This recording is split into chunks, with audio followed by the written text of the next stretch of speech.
The screen of George's phone illuminated the darkness, casting an eerie glow across our bedroom. I hadn't meant to snoop, but the constant buzzing at 2 a.m. had roused me from sleep.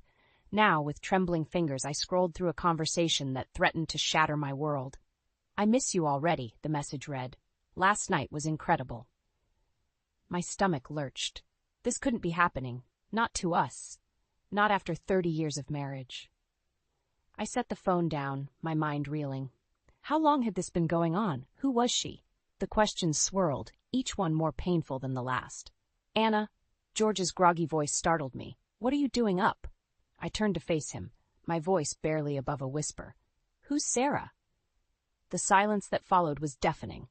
George's face, illuminated by the moonlight streaming through our bedroom window, contorted into a mix of shock and guilt. "It's not what you think," he stammered, sitting up in bed. "Really?" I spat, my sadness quickly giving way to anger.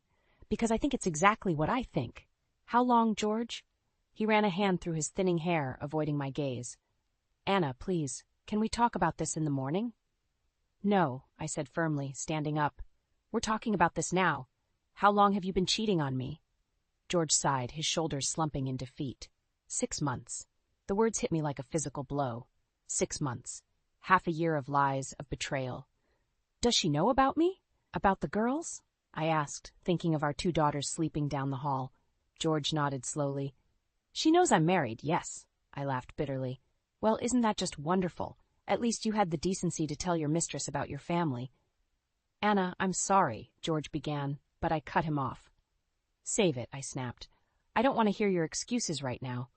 I grabbed my robe and headed for the door, needing to put some distance between us before I said something I couldn't take back.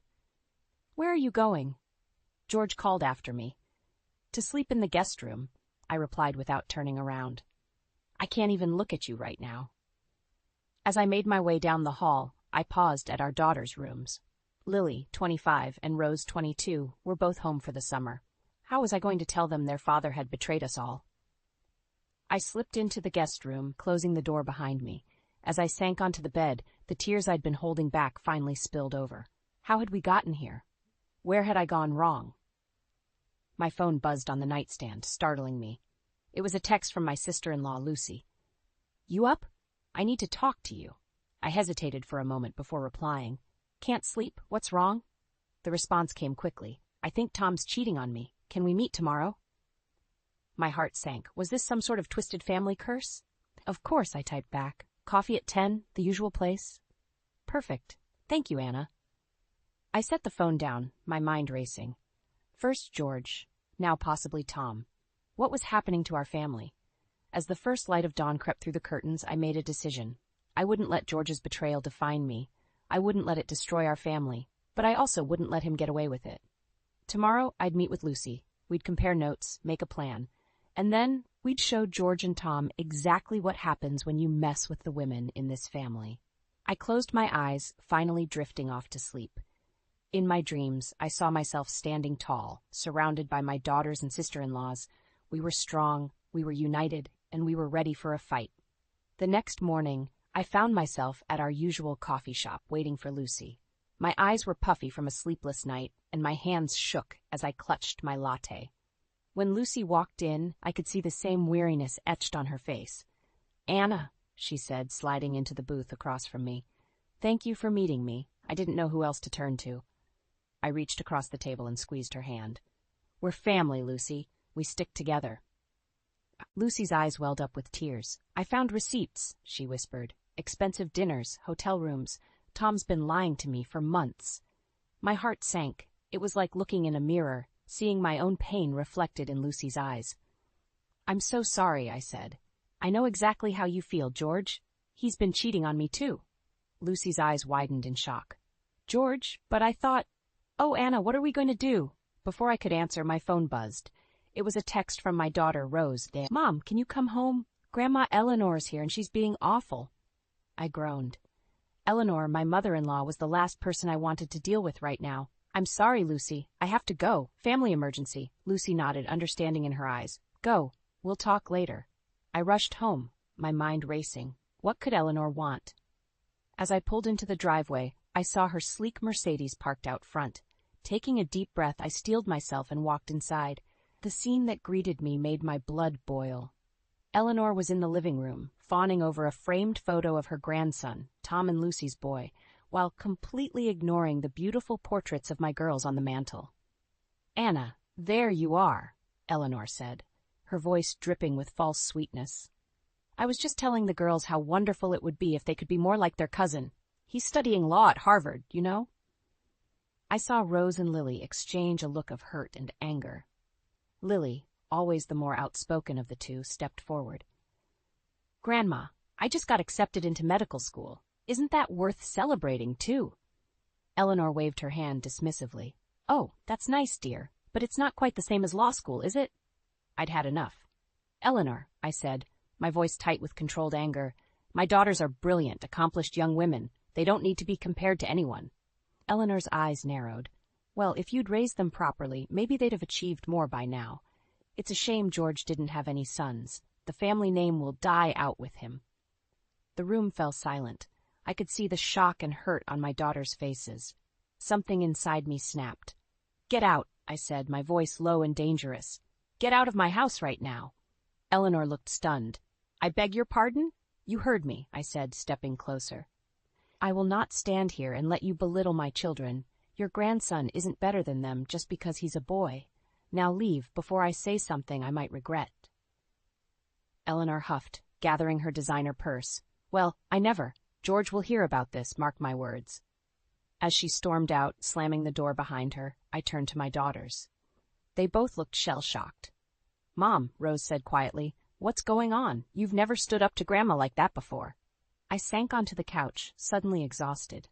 "Girls, there's something I need to tell you. It's about your father."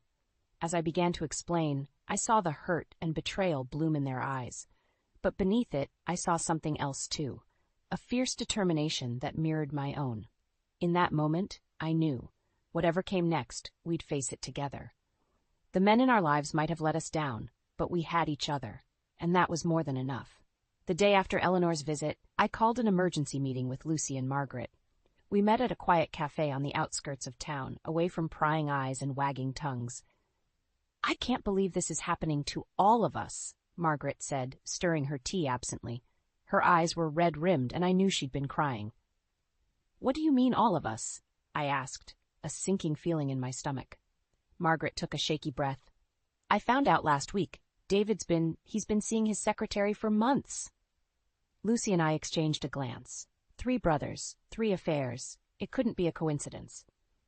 "We need to do something," Lucy said, her voice low and determined. "We can't let them get away with this." I nodded, feeling a surge of anger.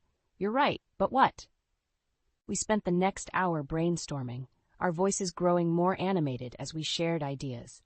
By the time we left the cafe, we had the beginnings of a plan. "Are you sure about this, Anna?" Lucy asked as we stood in the parking lot. "Once we start, there's no going back." I thought about George's betrayal, about Eleanor's disdain for my daughters, about the years I'd spent trying to be the perfect wife and mother. "I'm sure," I said firmly. "It's time we stood up for ourselves." The next few days were a whirlwind of activity. We gathered evidence, consulted lawyers, and prepared for the confrontation to come. Through it all, I felt a growing sense of empowerment. For the first time in years, I was taking control of my life. A week after our meeting, I was in the kitchen making dinner when George came home. He kissed me on the cheek, acting as if nothing had changed between us. "How was your day, dear?" he asked, reaching for a beer in the fridge. I turned to face him, my heart pounding. "It was enlightening," I said carefully. "I had lunch with Lucy and Margaret." George froze, his hand on the fridge door. "Oh," he said, trying to sound casual. "How are they?" "Not good," I said, watching his face closely. "It seems your brothers have been keeping secrets, too." The color drained from George's face. "Anna, I don't know what you're talking about." "Don't lie to me, George," I snapped, my patience finally snapping.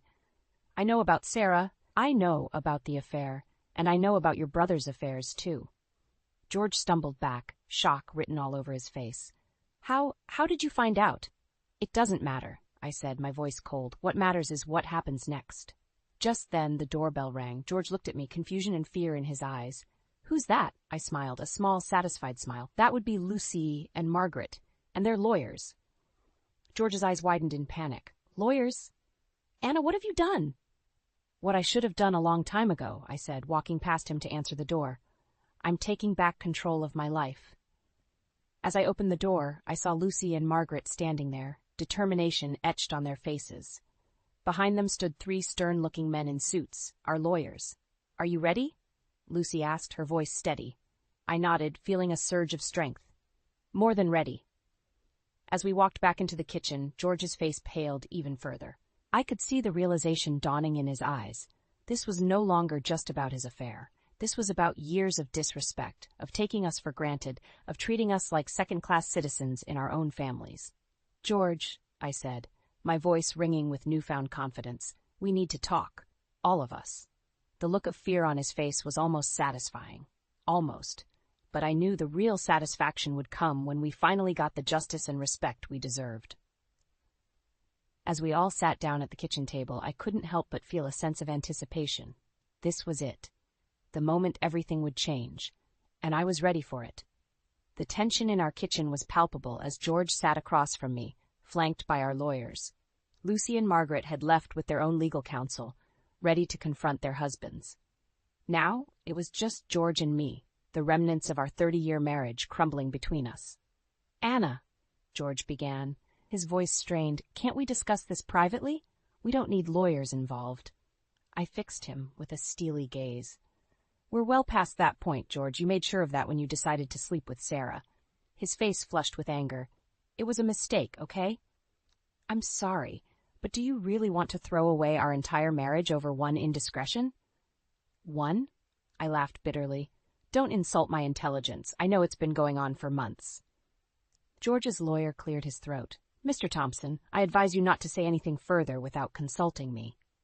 I turned to my own lawyer, a sharp-eyed woman named Patricia. Show him what we found.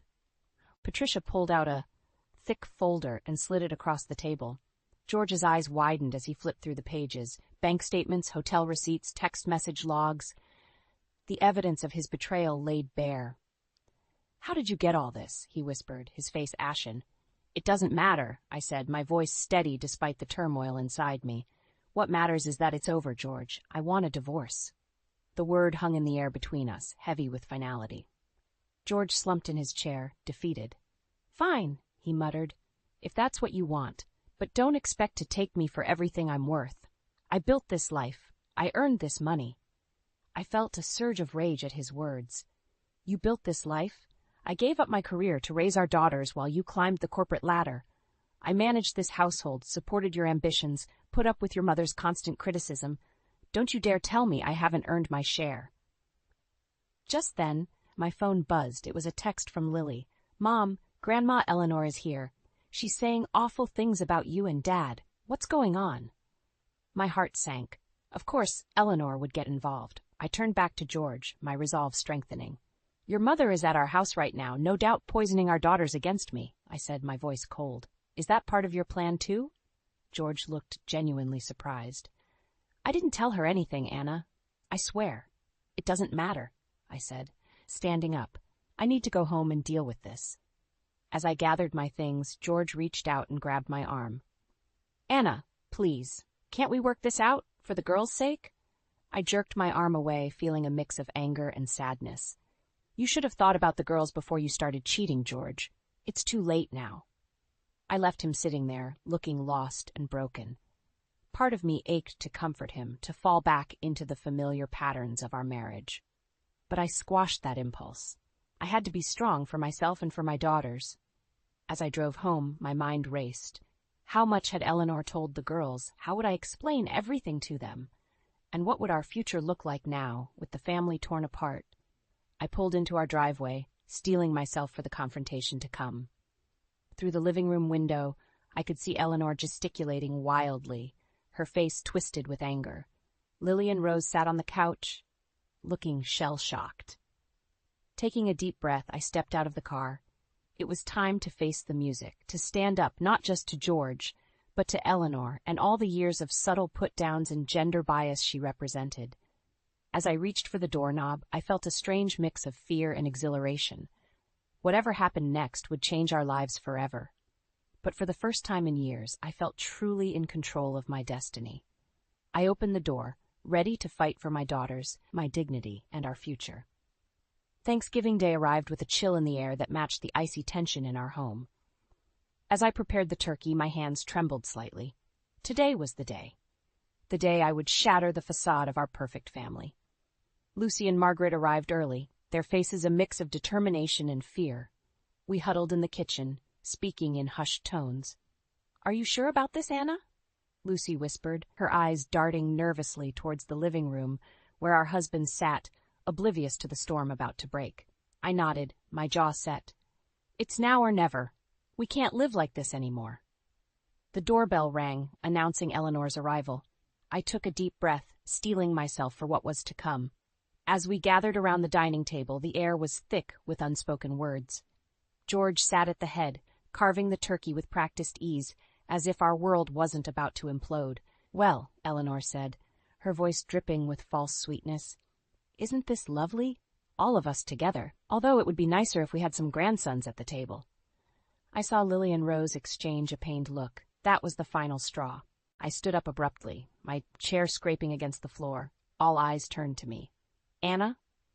George asked, confusion etched on his face. "What are you doing?" "Something I should have done a long time ago," I said, my voice surprisingly steady. "I'm telling the truth." Eleanor scoffed. "What on earth are you talking about?" I turned to face her, years of pent-up frustration bubbling to the surface. "I'm talking about the way you've always favored boys over girls, the way you've made my daughters feel less than, and I'm talking about your son's infidelity." A collective gasp went around the table. George's face paled. "George has been having an affair," I continued, my voice growing stronger, "and he's not the only one. Tom and David have been unfaithful, too." Lucy and Margaret stood up, flanking me in a show of solidarity. "It's true," Lucy said, her voice shaking slightly. "We've all been betrayed." The room erupted into chaos. Eleanor was shouting, George was stammering excuses, and our children looked shell-shocked. "Enough," I yelled, silencing the room. "I've made my decision. I'm filing for divorce."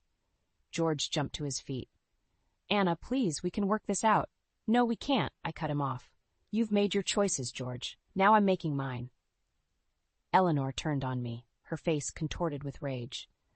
"You ungrateful woman, after everything this family has done for you." "Done for me?" I laughed bitterly. "You mean belittled me, made me feel worthless, treated my daughters like second-class citizens?" I turned to Lily and Rose, who were watching with wide eyes. "Girls, I'm sorry you had to find out this way. But I want you to know that you are valued, you are loved, and you are more than enough, just as you are." Tears welled up in their eyes as they nodded, understanding dawning on their faces. "This is ridiculous," Eleanor sputtered. "George, are you going to let her speak to me this way?" But George remained silent, the weight of his actions finally sinking in. I took a deep breath, feeling a weight lift off my shoulders. This facade of a perfect family ends now. We're done pretending. As I looked around the table at the shocked faces of our family, I felt a strange mix of sadness and liberation. The road ahead would be difficult, but for the first time in years I felt truly free. "Happy Thanksgiving, everyone," I said, my voice laced with irony. "I think it's time we all went home." As the family began to disperse, murmuring in shocked whispers, I caught Lucy and Margaret's eyes. They nodded, a silent agreement passing between us. We had taken the first step. There was no going back now. I watched as George slumped in his chair, head in his hands. Part of me ached for the man I had loved for so long, but a stronger part knew this was necessary.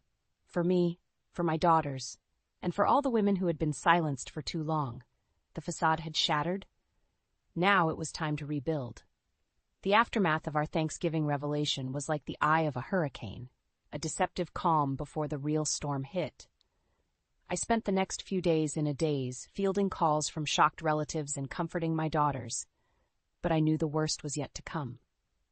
A week after Thanksgiving, Lucy, Margaret, and I met at our lawyer's office. As we sat around the polished oak table, the gravity of our situation settled over us like a heavy blanket. "Ladies," our lawyer Patricia began, "I've reviewed your cases. I won't sugarcoat it. This won't be easy. Your husbands are powerful men with considerable resources." I felt a flicker of doubt, but quickly squashed it. "We're prepared for a fight," I said, my voice steadier than I felt. Lucy nodded, her face set with determination. We've been silent for too long. It's time to stand up for ourselves. Just then, Patricia's phone buzzed. She glanced at it, her brow furrowing. It seems your husbands have made a preemptive move. They're calling a family meeting at Eleanor's house. Tonight.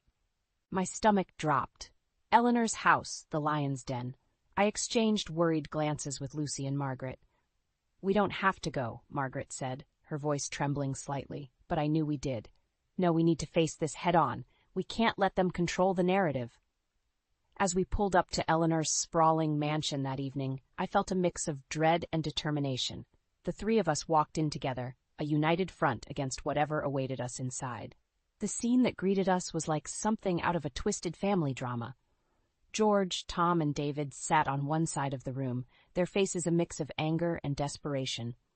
Eleanor presided over the gathering from her ornate armchair, looking like a queen about to pass judgment. "Well, well," Eleanor said, her voice dripping with disdain. "The prodigal daughters-in-law return." I stepped forward, refusing to be intimidated. "We're here to talk, Eleanor. That's all." George stood up, his face pleading. "Anna, please, can't we discuss this privately? We can work things out." Before I could respond, Lucy's voice rang out, clear and strong. "There's nothing to discuss, Tom. I've already filed for divorce." The room erupted into chaos. David lunged at Margaret, grabbing her arm. "You can't do this to me," he shouted. I watched in horror as Margaret stumbled, fear flashing across her face. Something inside me snapped. "Enough," I roared, my voice cutting through the din. "This ends now. We're not your property. We're not here to be controlled or manipulated." Eleanor rose from her chair, her face twisted with rage. "You ungrateful women, after everything this family has given you." "Given us?" I laughed bitterly. "You mean the constant criticism? The belittling of our daughters? The blind eye to your son's infidelities?" I turned to face George, Tom, and David. "We trusted you. We loved you. And you betrayed us in the worst possible way." The room fell silent, the weight of my words hanging in the air. Then, to my shock, a slow clap started from the doorway. We all turned to see Lily and Rose standing there, pride shining in their eyes. "Well said, Mom," Lily said, her voice strong. "It's about time someone stood up to this toxic family dynamic." Eleanor sputtered, her face turning an alarming shade of red. "How dare you?" But Rose cut her off. "No, Grandma. How dare you? How dare all of you treat our mothers this way?" As I looked at my daughters, standing tall and unafraid, I felt a surge of pride and strength. This was why we were fighting. This was what it was all about. I turned back to face the room, my resolve stronger than ever. "We're done being silent. We're done playing by your rules. From now on, we make our own path." The tension in the room was palpable, like a rubber band stretched to its breaking point. I knew that whatever happened next would change our lives forever, but as I stood there, flanked by my daughters and sister-in-laws, I realized I wasn't afraid anymore. We were stronger together, and we were ready for whatever storm was about to break. The morning after our confrontation at Eleanor's house, I woke to a flurry of missed calls and text messages. My phone buzzed incessantly as I scrolled through them, my heart racing with each notification. "Anna, we need to talk. Please." George. "You'll regret this, all of you." Eleanor. "Mom, are you okay? Call us." Lily. But the message that made my blood run cold came from our lawyer, Patricia. "Emergency meeting, 9 a.m. Your husbands are trying to freeze your assets." I sprang into action, calling Lucy and Margaret as I threw on clothes. Within an hour, we were huddled in Patricia's office, the gravity of our situation weighing heavily on us. "They're playing dirty," Patricia said, her voice grim. "They filed for emergency orders to restrict your access to joint accounts, properties, everything." Lucy gasped, her face pale. "Can they do that?" Patricia nodded. "They're claiming your flight risks, that you might try to hide or spend the money before the divorce proceedings." I felt a surge of anger. "That's ridiculous. We've done nothing wrong." "I know," Patricia said, "but we need to act fast. We have a hearing this afternoon. The judge will decide whether to grant their request." As we left Patricia's office, my phone buzzed again. It was George. Against my better judgment, I answered. "Anna, please." His voice was desperate. "Let's talk about this. We can work it out." I felt a flicker of doubt, remembering the good times we'd shared. But then I thought of his betrayal, of Eleanor's constant belittling, of the years I'd spent feeling less than. "It's too late, George," I said, my voice steady. "You've made your choices. Now I'm making mine." The courthouse was a flurry of activity as we arrived. Our husbands were there, looking smug in their expensive suits. Eleanor sat behind them, her face a mask of disdain. As the hearing began, I felt a knot of fear in my stomach. What if the judge sided with them? What if we lost everything we'd worked for? But as our lawyer presented our case, I felt a surge of pride. We weren't the villains here. We were women standing up for ourselves, for our children, for our futures. The judge listened intently, his face unreadable. When he finally spoke, his words sent a shockwave through the courtroom. "I'm denying the request for asset freezing," he said. "There's no evidence of any intention to hide or misuse funds. Furthermore," he continued, fixing our husbands with a stern gaze, "I'm ordering a full financial audit of all parties involved." I watched as the color drained from George's face. From the corner of my eye, I saw Tom and David exchange panicked looks. As we left the courtroom, I felt a mix of relief and trepidation. We'd won this battle, but the war was far from over. Eleanor cornered us in the hallway, her face twisted with fury. "You think you've won?" she hissed. "This isn't over. You'll never get away with this." I stood tall, meeting her gaze. "No, Eleanor, you're right. It's not over, but we're not backing down." Just then my phone buzzed. It was a text from Rose. "Mom, there are reporters outside our house. They're asking about Dad's company. What's going on?" My heart sank. I looked at Lucy and Margaret, seeing my own fear reflected in their eyes. What had we stumbled into? As we hurried out of the courthouse, dodging reporters and flashing cameras, I realized we were standing on the precipice of something much bigger than we'd anticipated. Our fight for justice had uncovered a web of deceit that went far beyond our marriages. I took a deep breath, steeling myself for what was to come. We'd started this fight for ourselves, for our daughters. Now, it seemed, we were fighting for something much larger. As we climbed into the car, I turned to Lucy and Margaret. "Are you ready for this?" I asked, my voice barely above a whisper. They nodded, determination etched on their faces. Whatever storm was coming, we'd face it together. The tables had turned, and there was no going back now.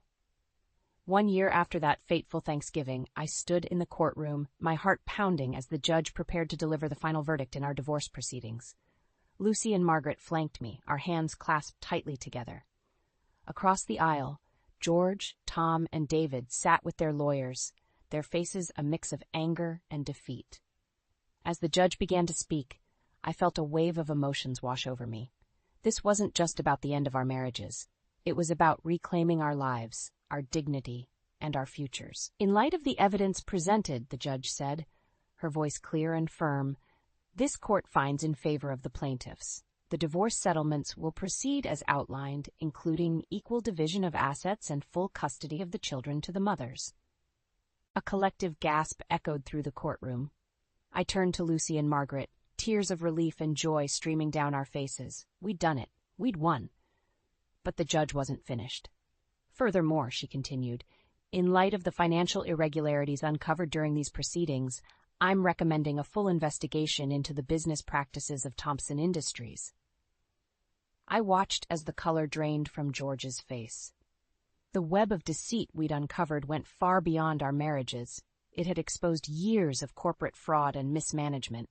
As we left the courthouse, a crowd of reporters surged forward. But it was Lily and Rose who pushed through first, enveloping me in a tight hug. "We're so proud of you, Mom," Lily whispered, her voice thick with emotion. Rose nodded, her eyes shining. "You showed us what real strength looks like." Over their shoulders, I caught sight of Eleanor, standing alone at the edge of the crowd. For a moment, our eyes met. I expected to see anger or hatred, but instead I saw something I'd never seen before in her eyes: respect. In the months that followed, our lives transformed in ways I never could have imagined. Lucy, Margaret, and I bought a sprawling house together, creating a new kind of family filled with laughter, love, and unwavering support.